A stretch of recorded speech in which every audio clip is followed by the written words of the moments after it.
আপনি আমার বোনের ছবি তুলছেন ক্যামেরা ভাঙছি ভালো করছি ক্যামেরা কিছু পাইছস? বাহ, তো দিয়ে দে। থ্যাংক ইউ আঙ্কেল, আমরা চলে যাচ্ছি। তো ক্যামেরা কিছু পেল না কেন?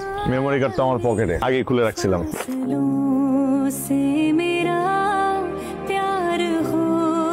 দোস্ত, আমি মেয়েটাকে কোনোভাবেই ভুলতে পারছি না। চল না আবার যাই। তাহলে চল, এইবার আর কোনো ঝামেলা হবে না।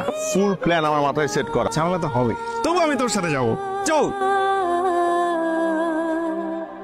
আপনার নামটা তো বলে যেতে পারেন। ঠিক আছে, আমার নামটা জেনে রাখেন, অর্ণব হাসান। এই নামেই ফেসবুক আইডি আছে, প্রোফাইল পিকচারে। আপনি আবার কেন আসছেন? আপনাকে খোঁজার জন্য। প্লিজ আপনি চলে যান, আমি চাই না আর কোনো ঝামেলা হোক। ঠিক আছে, চলে যাব, কিন্তু এক শর্তে। কি? আমি চলে গেলেও আপনি আমাকে টেক্সট করবেন। আচ্ছা ঠিক আছে, দিব। পরের দিন আমরা ঢাকা চলে আসি। লিমন বলেছিল মাধবীলতা টেক্সট করবে না, কিন্তু মন বলছিল ও করবে। দুদিন পর মাধবীলতার টেক্সট আসে, আর আমি তাকে তার ছবিগুলো পাঠাই।